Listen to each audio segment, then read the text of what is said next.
Hey YouTube! Today we're going to be taking a closer look at the brand new iPhone 5 versus the Samsung Galaxy Note 2. Both are fresh on the market and feature the latest generation of Android 4.1 Jelly Bean, and we have iOS 6 here on the left. Obviously, Android devices have become extremely popular due to their customizable nature, and this device is no exception. Whereas with an Apple iOS device, we are somewhat limited to basically what is nothing more than a simple app drawer. Similar notifications can be found on both devices, but basically what really makes them different is that we're looking at a 4-inch screen here with an 1136 by 640 resolution versus a 5.5-inch 1280 by 720 panel. So 4 inches versus 5.5. Obviously, the iPhone affords the user significantly better one-handed operation, one-handed typing and things of that nature, making it a very pocketable and portable device. It is extremely fluid. iOS is a really polished operating system, hundreds of thousands of apps. It was the leader initially, but many people consider Android to be a more advanced and more customizable operating system. Though, for people that prefer simplicity and some better software integration, iOS and iTunes does afford the user a more simplistic and controlled or walled garden type approach.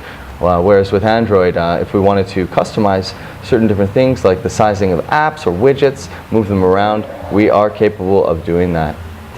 Additional differences, aside from size, include the fact that the Galaxy Note obviously has the S Pen, which enables the user to create notes, and to do doodlings, to capture screenshots, and to do other things of a more creative nature.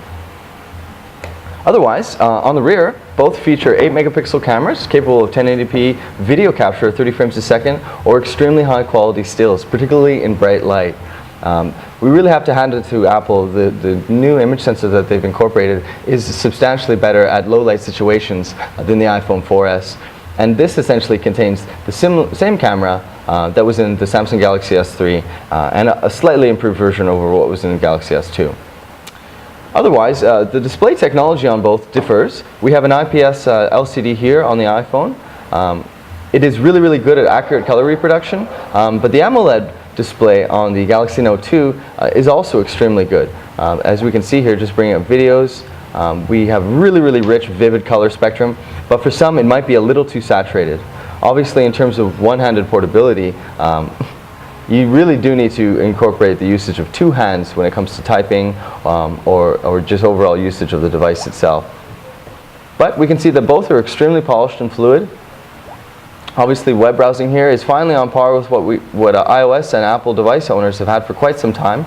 This is the latest version of Android 4.1. The only other device on the market to currently have that is obviously the Galaxy Nexus, which is a Nexus device that gets updates directly from Google.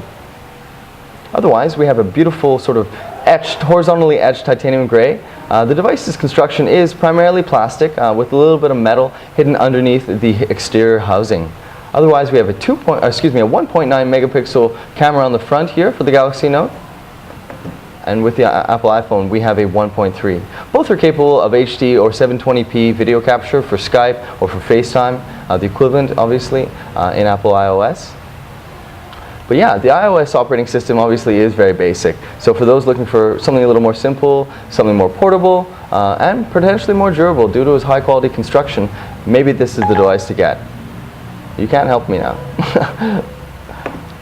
So this is just a closer look at the Galaxy Note 2 versus the iPhone 5. Both are obviously completely different products, different operating systems from different manufacturers, but we thought you guys would be curious to know. Just in terms of their size, we'll let you judge for yourself, but obviously they are substantially different. This one being from a phablet category, a category pioneered by Samsung with the original Galaxy Note. And this is obviously the most convenient size, being at 4 inches. You still have access to the whole screen from one hand. So here we are taking a closer look at the benchmarks of the Apple iPhone 5 versus the Samsung Galaxy Note 2. Both are extremely powerful, containing the latest generation processing technologies.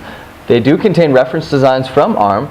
Apple actually licensed it and created their own A6 processor. It is clocked at 1.3 gigahertz, whereas the Galaxy Note 2 is clocked at 1.6 gigahertz. So let's run the benchmarks. This is both Geekbench 2, and let's see how they do. This is a dual core versus a quad core. This is a 2 gigabytes of RAM for the Galaxy Note 2, and we have 1 gigabyte of RAM for the iPhone. Android, due to its highly customizable nature, does run higher in terms of RAM consumption. Pretty much for all high-end devices now, 2 gigabytes is going to be the standard. Alright, so the iPhone finished first. So we have 1624 for the iPhone versus 1962 for the Galaxy Note 2. So for running one benchmark, a synthetic benchmark, mind you, the Galaxy Note 2 does have more processing power. In terms of the raw numbers, where does it really punch? Well, the memory is more efficient on the iPhone, which makes sense because they prioritize the GUI so that it runs absolutely fluid at all times, so it likely contains faster memory. For the Galaxy Note though, the floating point in terms of how quickly it can process calculations on the fly is going to be at 3116 versus 2114 for the iPhone. So the Galaxy Note 2 wins there. And also, yeah.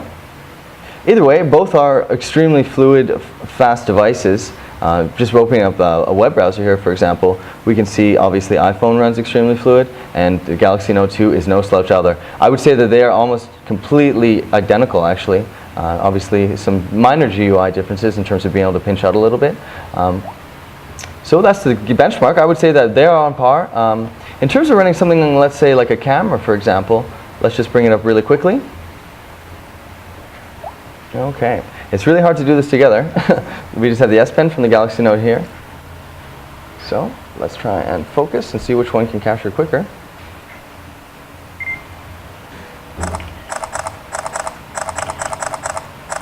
Okay, so it looks like the Galaxy Note 2 is actually faster at capturing in terms of the clarity. Let's just see.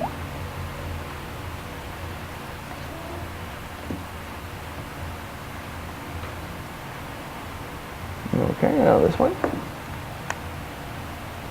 Okay, so it looks like the iPhone actually, it was capable of capturing, although it was slower, the iPhone was capable of capturing more accurate, higher resolution pictures, even though it was slower. We'll run a couple more tests on the camera in the next one just to see how it does, but basically both are extremely powerful. Samsung Galaxy Note 2 has a little bit higher resolution at 1280 by 720 versus 1136 by 640, so it does have to calculate a bit more on the fly. And also we have widgets and stuff and a whole bunch more going on. So yeah, that's the benchmarks of the Galaxy Note 2 versus Apple iPhone 5. So my name is Darcy Lacouvé. We're here with Android Authority. We're taking a closer look at the Galaxy Note 2 versus the Apple iPhone 5. Let us know what you think of the devices below, and don't forget to subscribe to our channel.